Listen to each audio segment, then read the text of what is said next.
Wow, so I had this really cool idea of starting our class with a SNL video, which would have been awesome, because I feel like it would have really done a good job. Oh my gosh, I'm breaking things. I'll stop breaking things. But unfortunately, there's a little bit of a nefariousness going on with the audio, where I just don't know what I'm doing, and that's an idea thing. So, thank you guys for coming here. I'm glad you guys are here. Today we are back into our series on poison, fruits from poison roots. Today, I want to begin my class actually with the same quote I began a class 3 weeks ago with. It's a quote by a guy his name is Friedrich Nietzsche, and he paints a picture of what happens when God loses his relevance in a society, okay? So I'm going to read this quote again. You guys will hear, if you guys were here 4 weeks ago, it'll sound familiar to you. But I think it's going to do a good job springboarding our conversation today. Here's what it says. This is a parable that he wrote in his book, The Gay Science, which means the joyous science. Here we go. Have you not heard of that madman who lit a lantern in the bright morning hours, ran into the marketplace and cried incessantly, I seek God, I seek God. As many of those who did not believe in God were standing around just then, he provoked much laughter. Has he got lost, one asked? Did he lose his way like a child? Asked another. Where is he hiding? Is he afraid of us? Has he gone on a voyage or immigrated? Thus they yelled and they laughed. The madman jumped into their midst and pierced them with his eyes. Whither is God, he cried. I will tell you. We have killed him, you and I. All of us are his murderers. But how did we do this? How could we drink up the sea? Who gave us a sponge to wipe away the entire horizon? What were we doing when we unchained the earth from its sun? Whither is it moving now? Whither are we moving? Away from all suns? Are we not plunging continually, backward, sideward, forward, in all directions? Is there still any up or down? Are we not straying as though through an infinite nothing? Do we not feel the breath of empty space? Has it not become colder? Is not night continually closing in on us? Do we not need to light lanterns in the morning? Do we hear nothing yet of the noise of the gravediggers who are burying God? Do we smell nothing as yet of the divine decomposition? God's too decompose. God is dead, and God remains dead, and we have killed him. Friedrich Nietzsche was a skeptic of Christianity. He hated Christians, actually. He felt like Christianity was a weak religion. But here he paints a really interesting picture. For a lot of Western society, this Christian worldview, this Judeo-Christian worldview has shaped it. It's given people meaning and purpose. It's given us an understanding of what's right, what's wrong. And what Nietzsche is observing in 1882, when he publishes this book, is the loss of relevance that God has on the culture. And he shares this parable, not as victorious triumph, but as a really puzzling situation. When God has lost its relevance, what do we do? When the thing that gave us meaning for all these years, collectively, has left, where do we then find meaning? And this is what I want you guys to begin a discussion with at your tables. Hypothetically speaking, if you didn't have God to give your life meaning, where do you think you'd find meaning in your life? So again, the question I want you to discuss for a few minutes at your tables is, if you didn't have God to give your life meaning, where would you find it? So, discuss.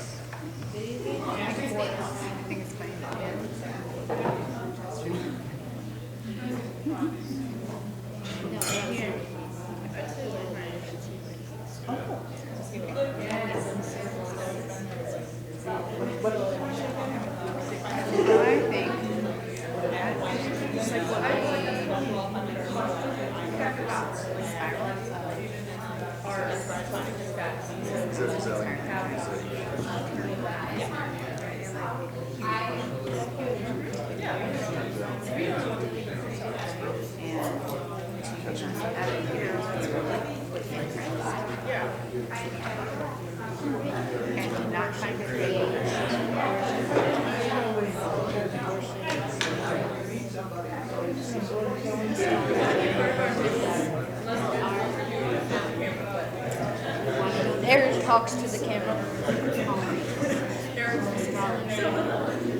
intersection. Okay, so I'm saying that I work So my life recording. yeah. In there, I was saying that I would probably find my meaning one in academic success, and also social status.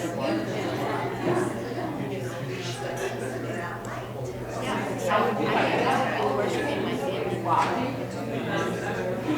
I would be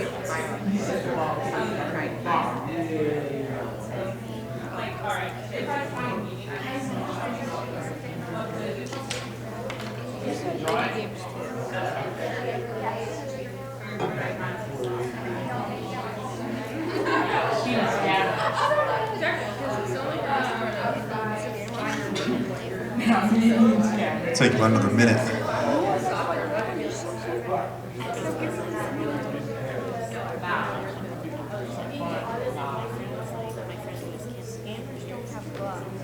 Okay, so Ben, you said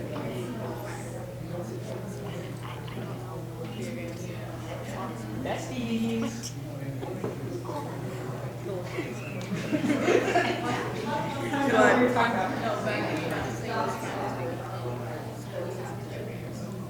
All right, you guys, we're going to begin to wrap it up as we bring the question up here. You're going to get followed.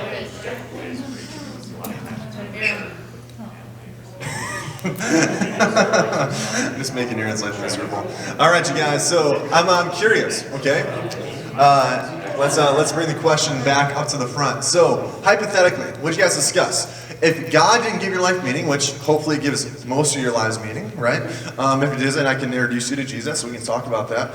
But if He didn't, where do you think you would find your meaning? Any thoughts, Ben? Video games and sports. Video games and sports. That's excellent. Thanks, Ben. Anybody else? And this table's like rocking. This table's ready. You're like ready. How about you? Yeah. Into possessions, yeah. Gaining a lot of stuff, right? Having security, maybe long-term security, totally. Anybody else? Kylie. Friends, family, and how I do academically. Yeah, totally. Your success academically, for sure. I'm sure we can all resonate with that, right? Your friends, where you fit socially, that's super important to a lot of us. Anybody else? What you do, what your career is, what your living is. Yep, what your living is, career. Totally. Anybody else? Ben, last thing. Money. Money, yeah, totally. Money, financial security is huge. Here's the thing. The reason why, this is a question I personally wrestled with when I was in junior high, and this is a question that really led me to Jesus in a lot of ways. When I was younger, I really tried to understand what was the purpose of my life, right? I looked at my life objectively. I looked at my prospects. I realized that I'm tall, but I'm not that great at sports. I realized that I don't get that good at grades. I realized that, man, if you begin to walk down the list, there's really nothing that I feel like makes me unique. I don't foresee a future in which I'm going to be rich. I don't foresee a future in which I'm going to be able to play professional basketball, right? And I had a really interesting existential moment of like, what do I do then? If all these things in the world that everyone else seems to find meaning in, if those doors are closed to me, where do I look? And this led me to years of feeling really discouraged, really depressed. Also socially, because that's a huge thing in junior high. I felt like I wasn't accepted socially, right? A lot of the things that I would find meaning in that phase of my life, I feel like I couldn't find meaning there. And it led me down a really dark path. And what really opened my eyes and what really made me want to surrender my life to Jesus was this idea that, like, I have something to live for now. I've got something I can do for the rest of my life. The Bible says it doesn't matter if you're good or it doesn't matter if you have skills or whatever. If you're surrendered to Jesus, He can use you to change the world. And for me, that was the thing that made me want to surrender my life to Jesus. Because I feel like that is something that I can live for, right? And I wanted to say that because as we begin to talk today, we're going to be talking about religion a little bit. And we're going to be talking about religion in reference to the modern social justice movement and what we've been talking about in this class. One more question I want you to ask or talk at your groups is what are the most fundamental elements of a religion, right? Religion is something that gives a lot of us meaning, right? Religion is essentially what we worship, right? So what are some fundamental elements of a religion? Discuss them at your tables for a little bit. There's Buddhism, there's I wonder what the there's a moral Chinese. Buddhism. Oh, yin and yang. What is three different religions? No, that's from a China. That's the start. Wait, Jesse.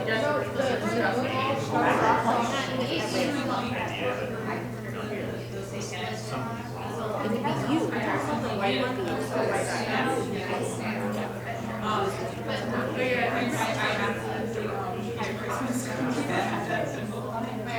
But yes, rules is Okay, anyway,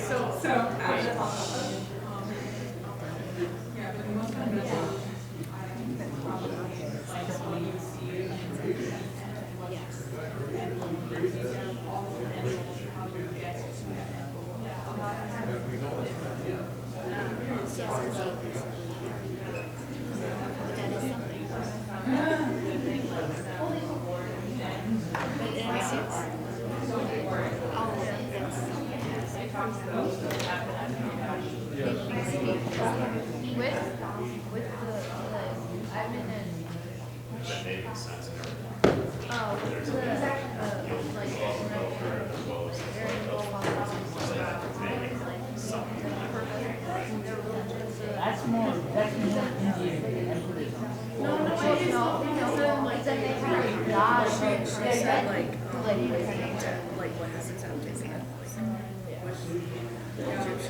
Take another minute. right. So that's not atheism.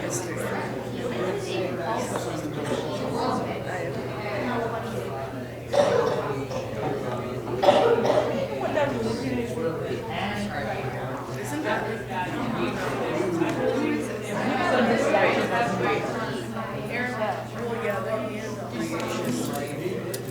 Hey, Jack, I have a question. Yeah. What's the religion with the hand? I'm not exactly sure what that is. That's a good question. It's I probably want to go some over cult, what all some these things cult are. someplace. I'm curious what all these religions are. That top one looks like a pirate. There are a lot of religions, Like man. the Every old- culture has been religious to some degree. How many religions are there? Tons. There's been religions in like every culture, every place. You can even say that, even in like you can even say that like the religion, the belief that there is no God is its own religion, right? So, How many religions? yeah. I think that one is like, it is definitely different than like a lot of other ones. Both of them. So like, Well, it is much different. It's not different because you're the God in the secular religion. That's what atheism. That might should be the oldest religion, actually, the worship of yourself. All right, you guys, this is I'm liking what I'm hearing from the tables. What are some elements that you guys came up with that are fundamental to a religion? Give me some things. Whoa, that's what I'm talking about, sure. well, what happens to you when you die? What happens to you when you die? Okay, so what happens when life is over and death begins? Totally. Aaron. Creation, or meaning in life and death. Totally. How did we get here? What is the origin of the universe?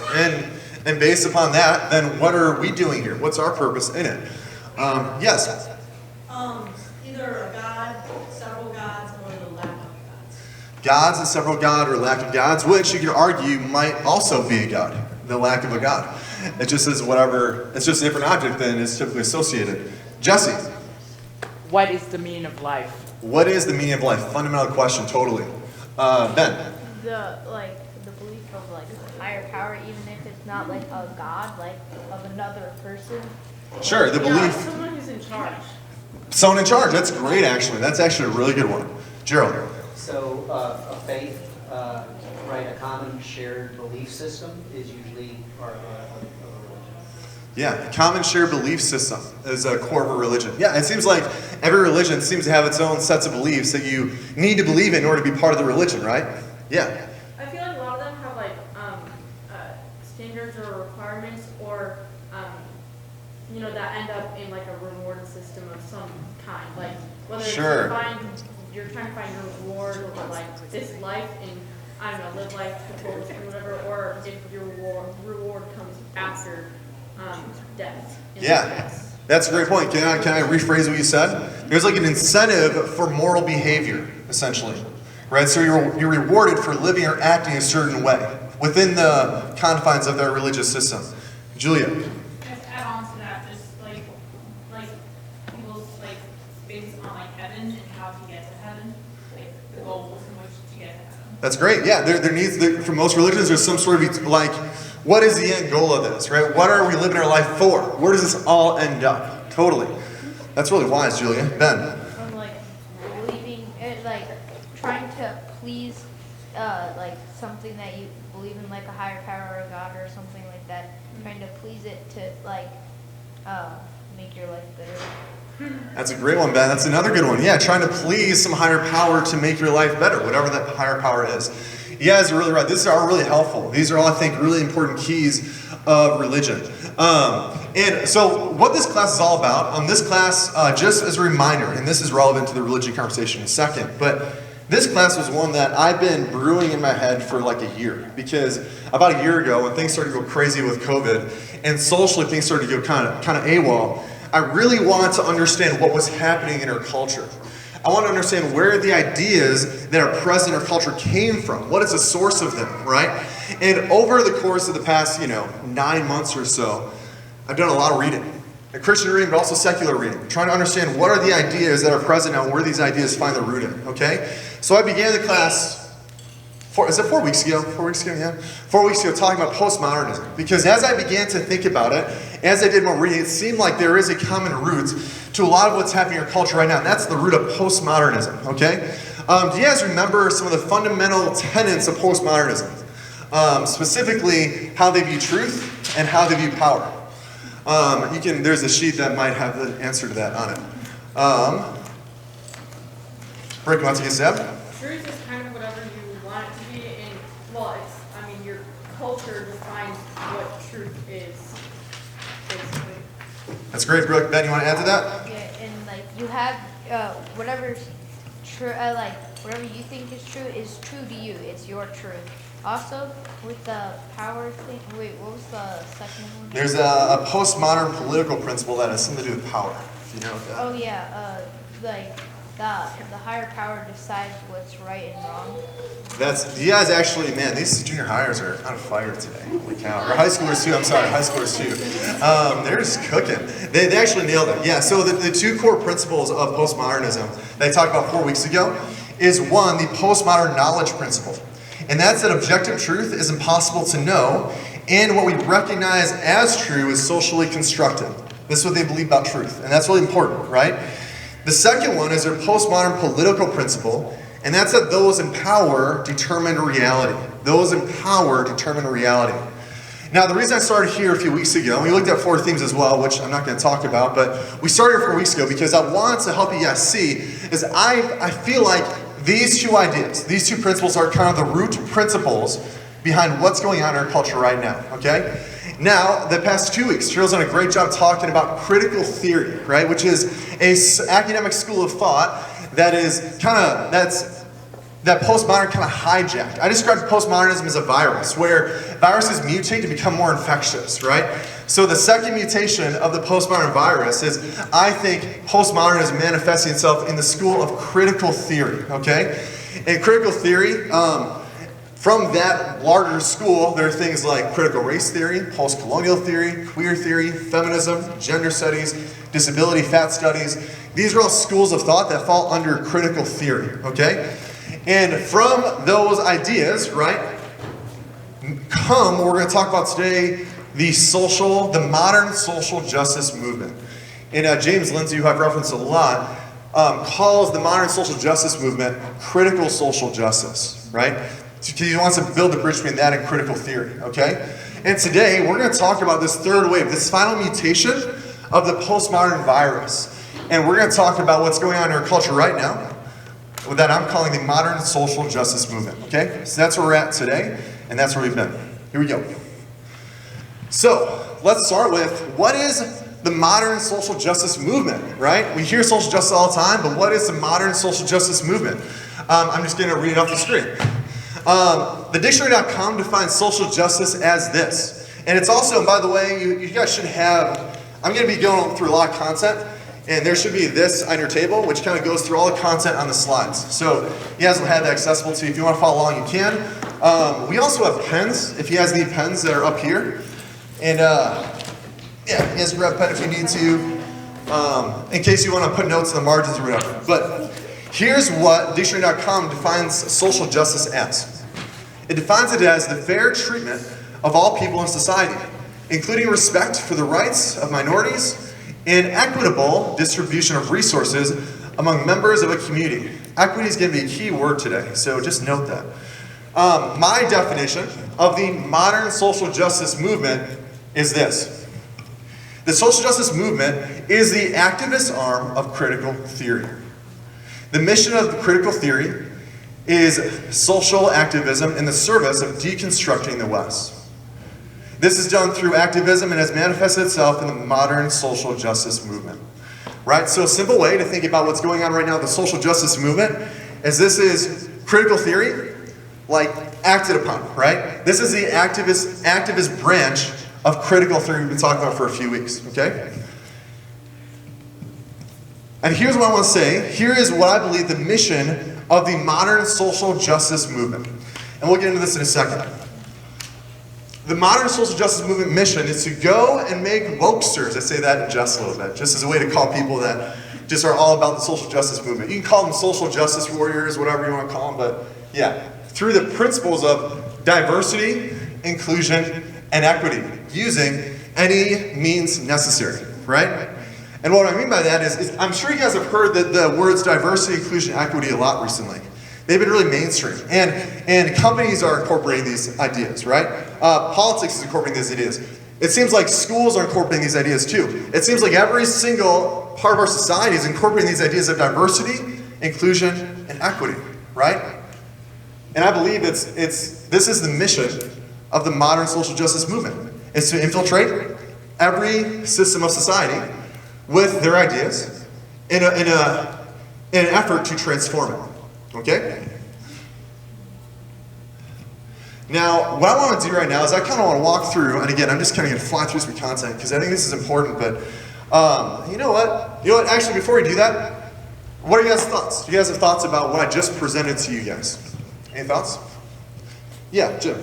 Well, I always think when I hear about stuff like this, the cataclysmic damage it's going to do to main businesses and in this country, whether it be large corporations all the way down to mom-and-pop stores, and exactly what that's going to look like and how it's going to play out. It doesn't look like it's going to be good. You hear that, Jim? I hear that. Beth?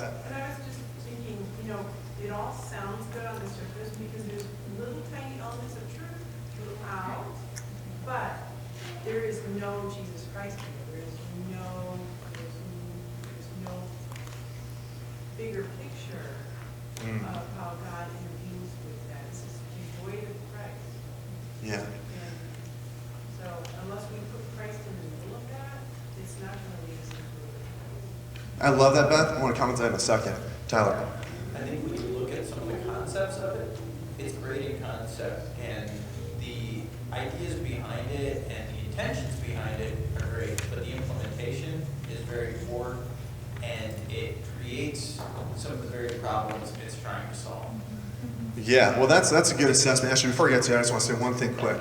Yeah, I think that what I love about what you, Tyler, said is that these ideas, like, if you didn't have God, if you didn't have Jesus, if he wasn't what gave your life meaning, then where would you find your meaning? Again, that basic question, right? Well, what's really cool about the social justice movement is we can all understand that we need to help people that are less fortunate than we are. We need to care about the marginalized people. That's a Christian principle, right? So it makes sense for people that are goodwill to say, yeah, like we should care about injustice. We should fight injustice, right? But what's nefarious, I think, is the methodology, right? What I think has happened, if I'm going to be just fully disclosed right now, I think that the good spirit, justice, and activism has been hijacked by this movement, by this postmodern critical theory movement. And it's perverted it, unfortunately, right? But what I do want to say is I think that we need to realize that as we have conversations with people about this stuff, that it totally makes sense why they'd be about this, why they support it, right?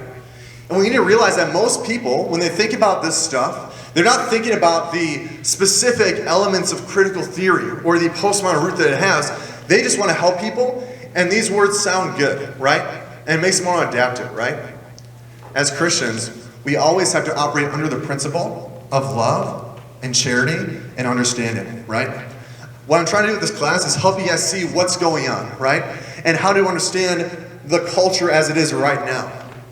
But my fear, to be honest, as Christians, is that we get too defensive about this.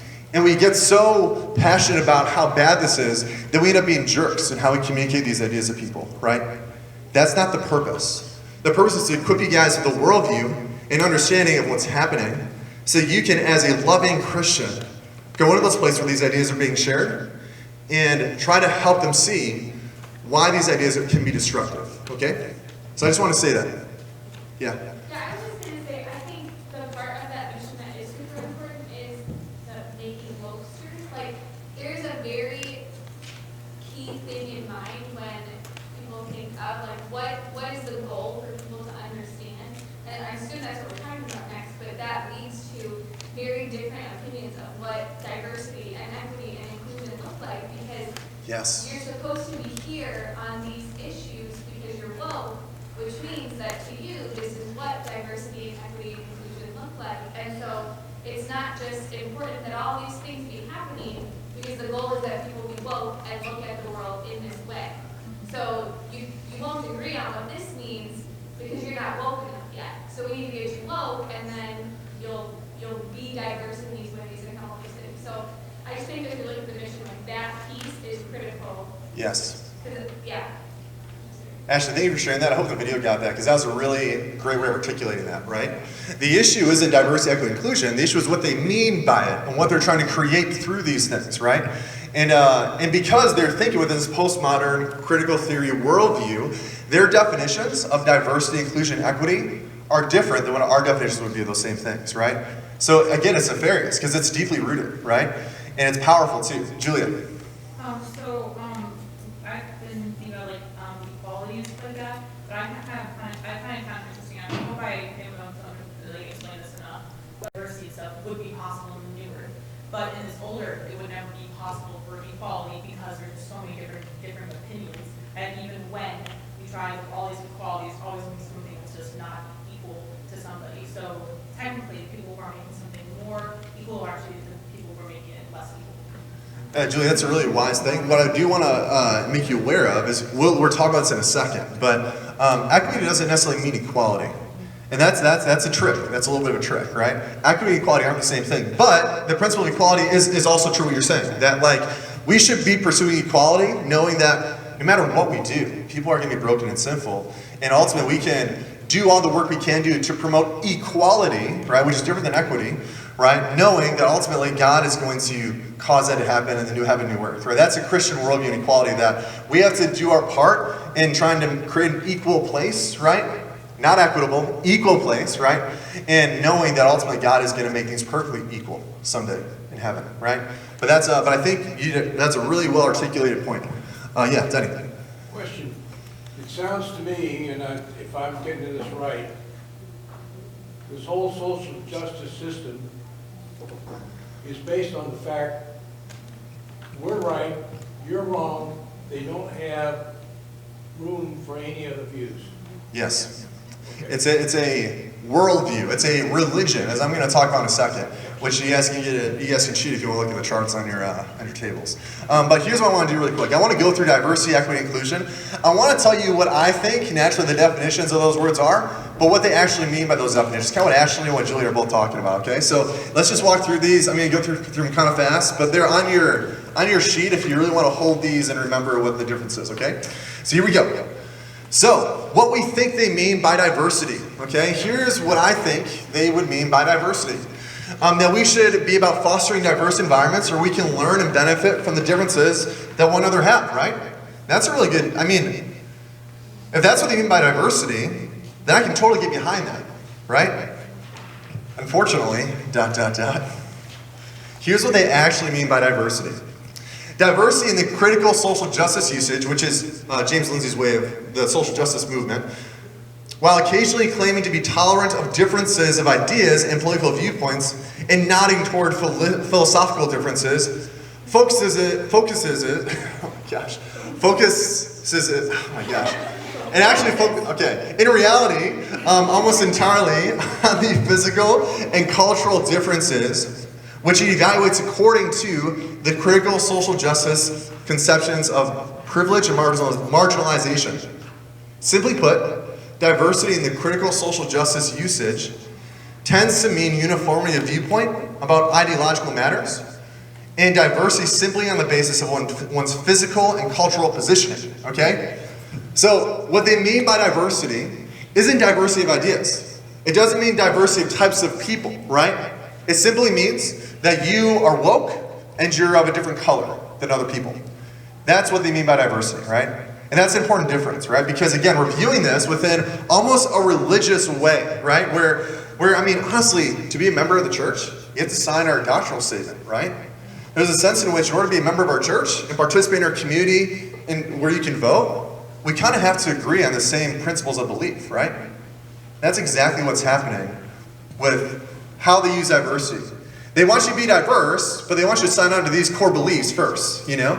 If you disagree on these core beliefs, then your different opinion is useless, and we actually don't want you to be part of our organization. Does that make sense?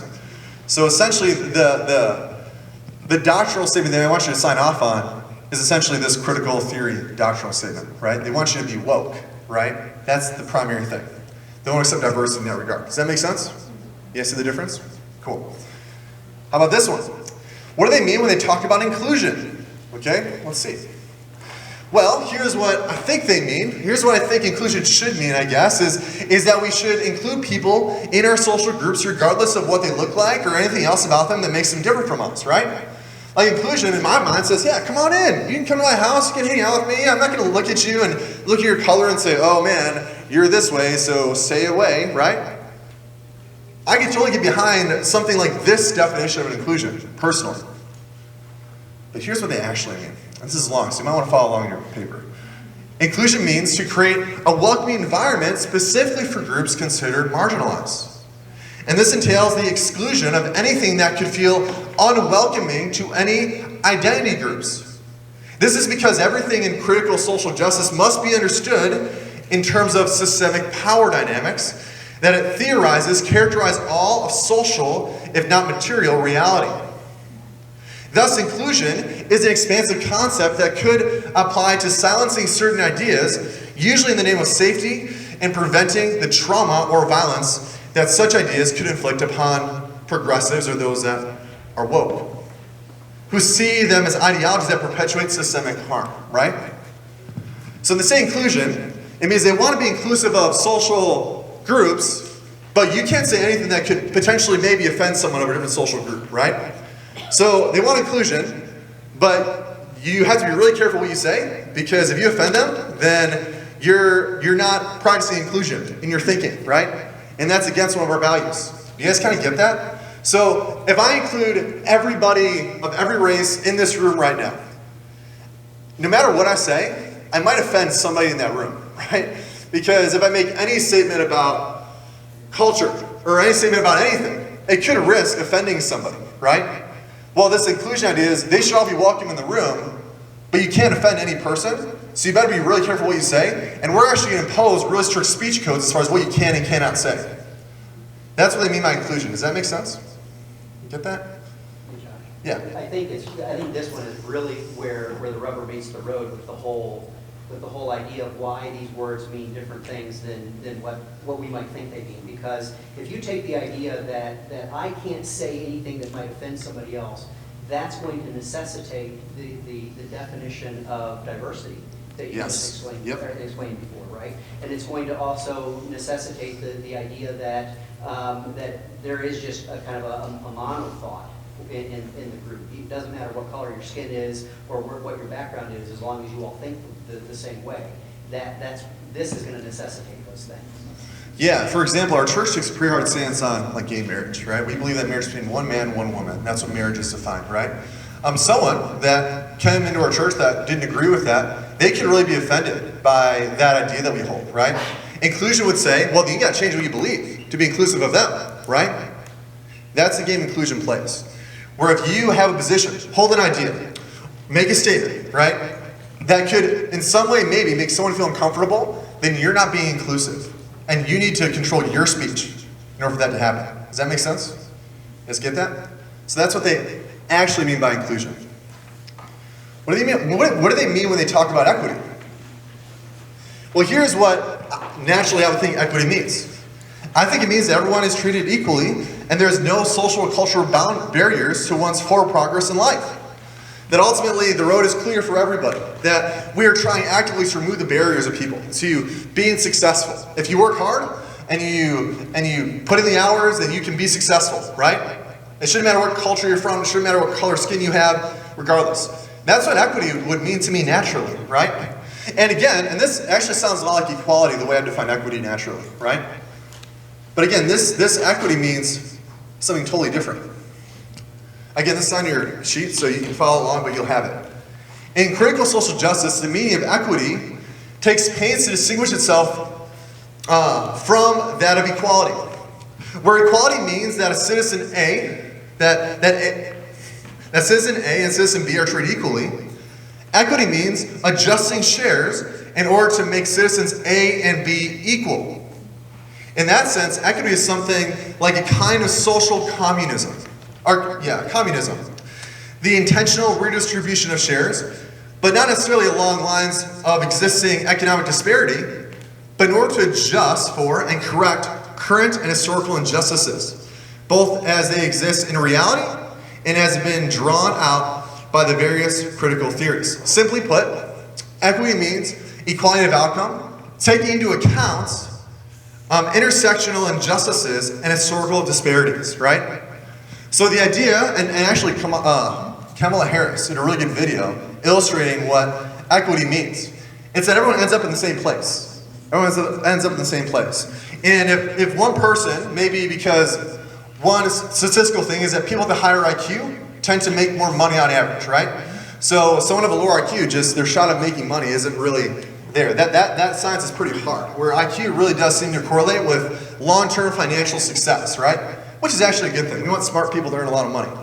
But so if a really smart person, super high IQ, is earning this amount of money, and someone that doesn't have as high IQ is earning this amount of money, then equity would say we need to pay them the same, right? That we're going to move this person up and just give them this money because that's equitable, okay? And not only this, not only is it based on, someone that's poor now, they should get paid, make the same as someone that's rich, but they want to take into account historical, ethnical disparities too, right? So systemic racism, for example, right? A African-American wealthy person, well, they deserve equity, means that we should give them something more than in order to evil out that systemic disparity they've had through their family and systemic racism. Does that make sense? So equity essentially means equality of outcome. Equality of outcome, but the woke version of equity is taking into account historical and cultural intersections of oppression. Does that make sense? Any thoughts? You good?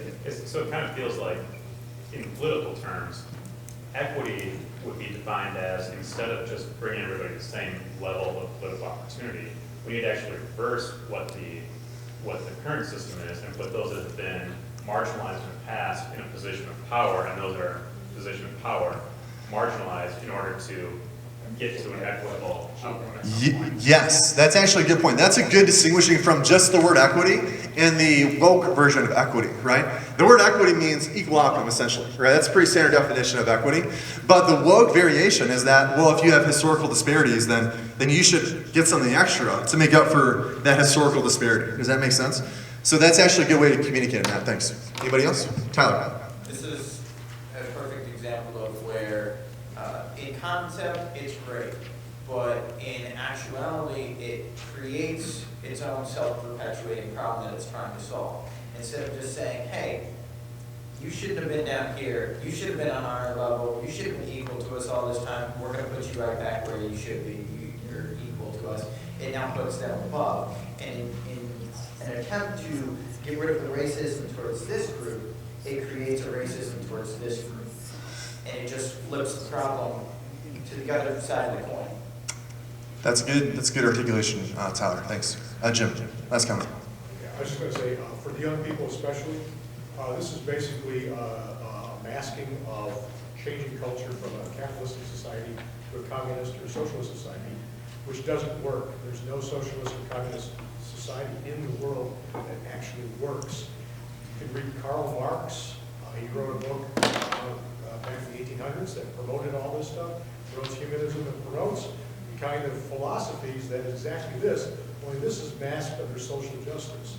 So if you want to get an idea of what social justice is underneath all the skin of it all, I would suggest Karl Marx's book about communism, and also read history.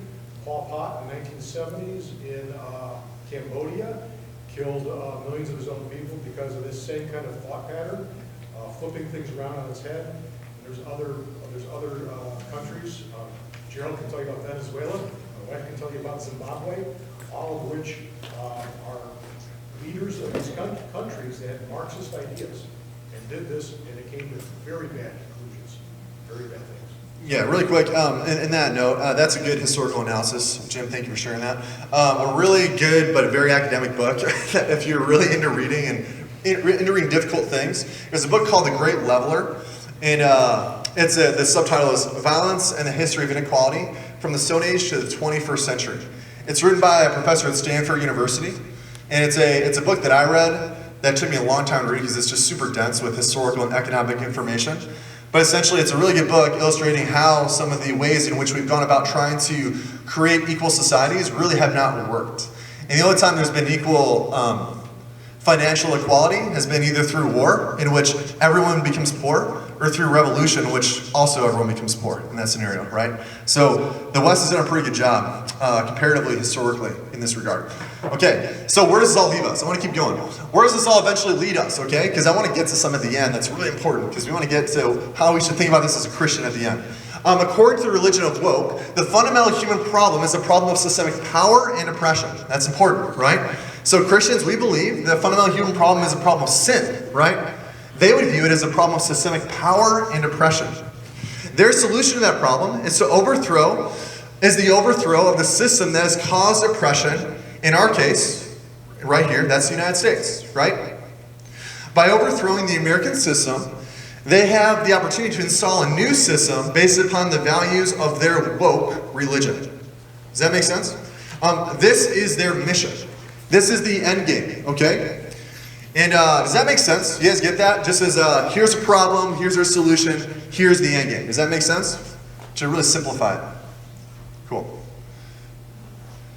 Now what I want to do right now is I printed out for you guys. This actually took me a while to write up, but I was trying earlier this week to figure out how do I say all this in a way that's visual and that communicates what we're trying to communicate in this class.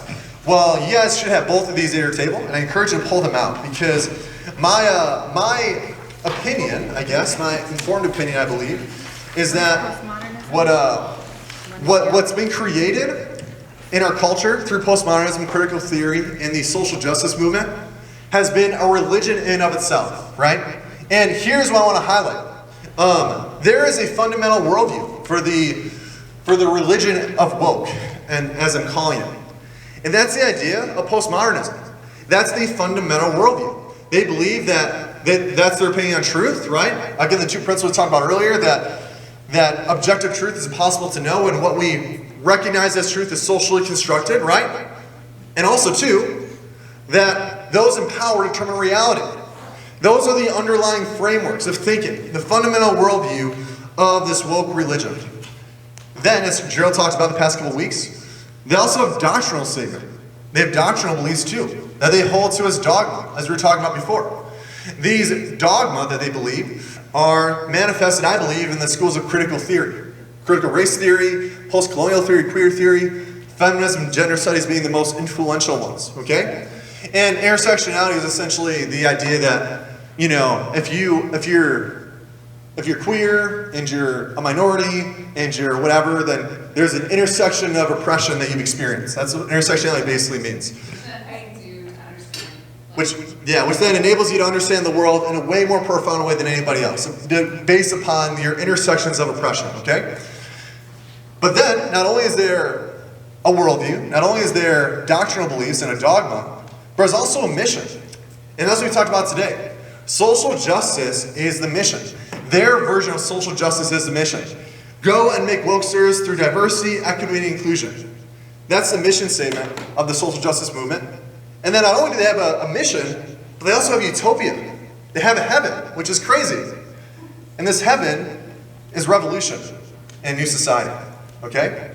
So, what postmodern lacked, a few weeks ago when we talked about it was a really powerful worldview deconstructing things, putting holes in a ship, right?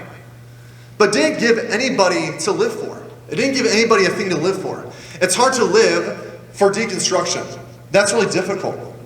What this third wave of postmodernism has done is it's created a whole worldview and religious system that gives it power. Because someone can live to fight oppression.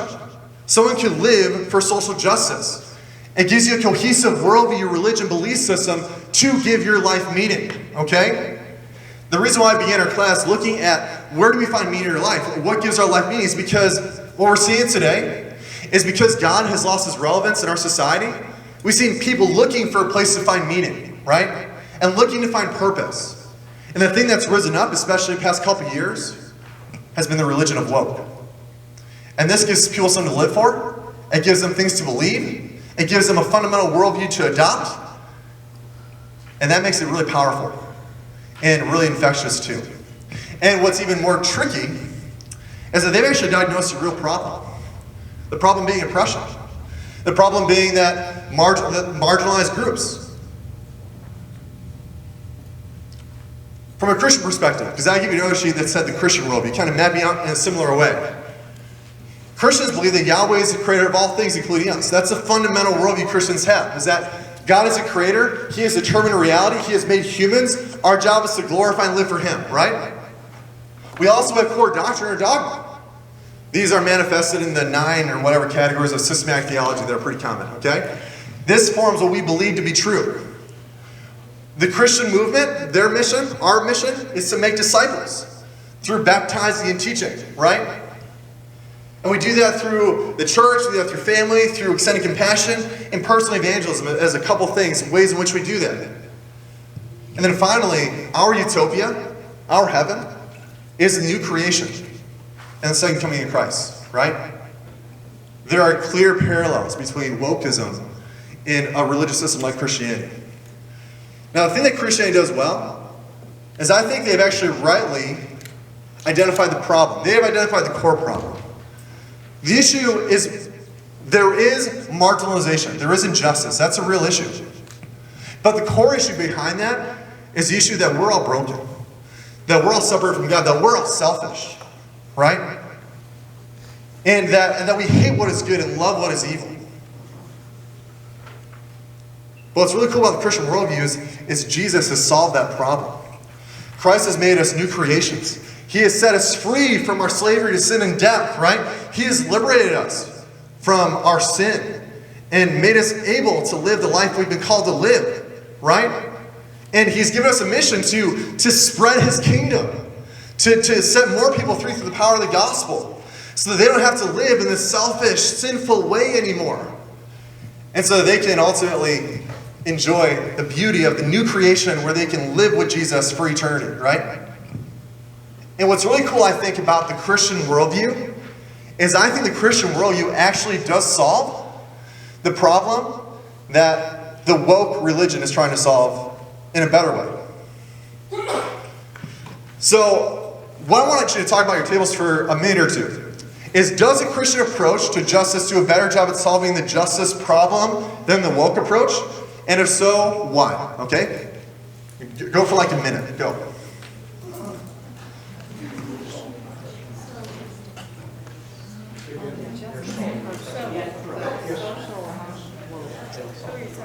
It's their own definition of justice.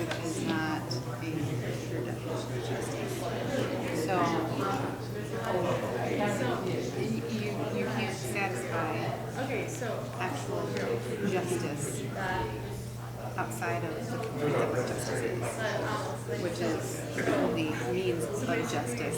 There's the social justice movement. Yeah. This scale start off with just on our privilege are higher than the marginalized, and then as the Because we're humans. Yes. And justice is not ours. That's like, it's not ours. Yeah, then with the social justice movement, they kind of take that as marginalized, and they correct it, and then they marginalized Price it all over. So in the end, it's just Right. I'm just saying, historically, I mean, this is like, yes, we are.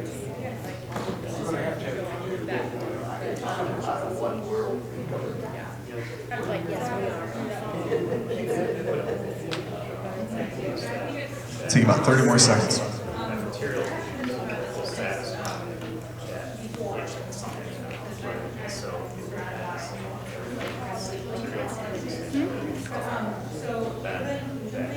I thought it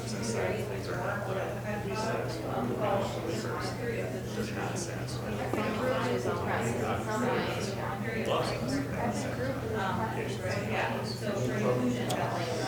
All right, you guys, let's begin to bring the conversation up to me. I'm selfish. I want your thoughts. I'm hungry for them. All right, you guys. So, what did you guys come up with? Does the Christian worldview and the Christian religion do a better job than the woke religion at solving the justice problem? What are your thoughts? It's not funny, Amy. Gosh. Just kidding. Anybody? Jerald. It's just replacing one type of oppression with another, is the way I see it, because the woke approach requires somebody to be oppressed, and it's usually the people who are oppressed, who their view of is oppressing people now. So it's just trading one oppression for another. So no, it doesn't do a better job than Christianity. Yeah, given the fundamental worldview, that's exactly, there's no other option for that, right? If people in power determine reality, if you want to change reality, you have to assume power, right? It's a zero-sum game, for sure. Anybody else? Jim? Yeah, I was going to say, the Christian approach, though, also does it on love, where the woke approach is going to be doing it on force. We as Christians know that we are in the world, not of the world, thus this is not our eternity. But we're trying to make things as well as possible for all involved, no matter what steps of society you live on. And ultimately, we're doing that on love and for the hope that these people accept Christ as their Savior, they come to heaven with us all. A woke approach would be, we're going to force you to do it, and if you don't like it, there's going to be punishment, there's going to be fines, there's going to be bad things happening. Sure. Yeah, thanks, Jim. Anybody else? Matthew. Elder, I'm sorry, that was this Elder Farron. Elder Farron. Sorry. Matthew. The social justice movement, woke movement, I think, it believes that materialistic things and political power can satisfy that need in each of us to find meaning and a solution for the void that's in all of our hearts. Whereas the Christian worldview says, the only way to satisfy that void is through a relationship with the God who created you. And that really is the only way to satisfy that void. So no matter what approach we take on trying to find political power, economic, or material things, it's just never going to satisfy that void. So the woke approach will always collapse because it just will never find satisfaction in that. That's such a good way to say it, man. Thank you. Yeah, it's materialistic. It's all about what you have and what you get, right? That's a big one. I want to jump over here. Brooke. So I kind of visualized it as like, if you think about it, like the privileged and the marginalized, like on a scale. So obviously the privileged are like higher and whatever, and so but what the woke people, I guess, try to do is they overcorrect it, and then they put the marginalized over the privileged, versus Christianity tries to make it equal. So but then with the woke people, when they overcorrect it, then it just becomes a back and forth, like, oh shoot, now these people are lower than these people, and we need to do that again, all over again. It's never going to be solved, because it's just... above Yeah. the scale. Brooke, you nailed it. It's a perpetual power game. It's just, who's in power? Let's try to attain power. And then another group, well, we got to attain power. And back and forth. And that doesn't usually work well. When we play power games, someone always loses. And usually that ends up being a lot of blood and a lot of harm is done in playing power games like that. Julia. So I'm just gonna answer this question. So Christian approach is more for equality and justice is and not the other one, the social justice movement is more for equity. That's a good distinction. I think as Christians we should, yes, be all about equality for sure, right? We should be wanting to help others and pull people up and because we love them and because God loves them, we want them to see the love of God and the love of Christ, right? So yes, we need to pull people up, and that is equality. I believe that the social justice movement of the 60s, right? That was a movement of equality. They were trying to push that we treat each other equally, that we don't judge people by the color of our skin, but by our character, right? And I think that's a really biblical idea. I think they hit on something really biblical with that, right? But this isn't the same. And that's an important thing to know. This isn't the same. Denny. This is something basic, though, that I think if I make up this wolf thing straight. That's for here, in this earth, on this world. As believers, those under the name Christ, we're just passing through this world. We're here for a reason. We have a job to do. But our destination is heaven with the Lord. We have an eternal view that I don't see any of this in the book. It's all here. Yep. Local, how things work here. I don't see anything aside from there is no God as far as they're concerned. So all they got is here. Yeah. That's a great point. That's a good point. Yeah, and I think you both are nailing it. I think you just filled out your husband. I think that's totally true. Where it's like, and if you look at the chart, right? Revolution, new society. That's here, right? A new society is just going to be another broken society like every other society that's ever been, right? That's what happens because our people were broken, right? Like it's not solving the problem. And the reason why is because the roots are bad, right? The roots are poison. Poison roots, poison fruits, that kind of makes sense. So the fruits are poison because the roots are poison, right? Because you start off with a godless ideology, right? You end up to a godless solution, which won't actually solve the problem, okay? I just want to outline really quickly just 3 principles of biblical justice, okay? Just so we now have, how do we as Christians think about justice, okay? The first one is universal human dignity. Universal human dignity. It's on your papers or whatever. Christianity affirms the absolute dignity of every single human being because they are made in the image of God, right? That is fundamental. I think that is the idea that the West was founded upon, was that everyone should have rights. Everybody's equal under the law. They should be. If they're not, we should make it so that they are, right? Like, the idea is that we are made in God's image. Every person, if you're a criminal, you have dignity. If you're a terrible person, a good person that has skills, a person that doesn't have skills, no matter who you are, you have dignity because you are made in God's image, right? That's the fundamental first principle of biblical justice, is that idea. This means they believe that everyone is created equal. No person, regardless of their race, position, productivity, mistakes, successes, is any more or less valuable than any other person. That's foundational. That's not what the woke principle is. The next one is universal Christian responsibility as well. Christians believe they have responsibility to be doers of the word.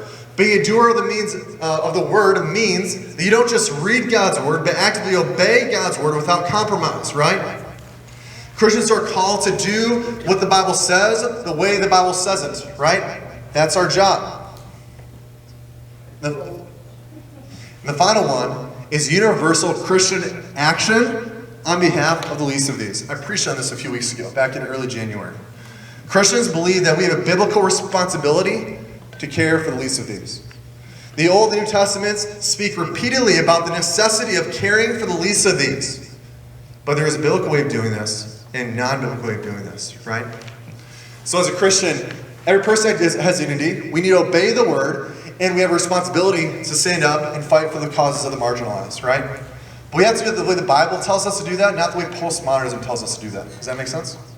All right. I'm going to pray, and I'll release you guys. Jesus, thank you for your goodness. Thanks for the chance for us to discuss some of these things today. I want to pray that, God, you help us to understand what's going on. Help us to understand that right now what we're seeing the creation of a new religion that has just captured our culture in a powerful way. I want to pray that, God, we be able to understand the times we're living in and be able to live wisely in light of that. I want to pray that, God, you help us, God, to realize that as Christians, just because we reject the social justice movement doesn't mean we reject justice. Help us to realize, Lord, that we have a responsibility as Christians to model biblical justice for the world. To do it the way the Bible tells us to do it, because that is the best way. And Lord, I pray that, God, you would give us wisdom as we proceed in these days to make wise decisions, to have conversations that are coded in love and compassion, empathy and understanding, knowing that we actually hold the truth. And the truth is found in your word and in Jesus Christ. We love you. Amen.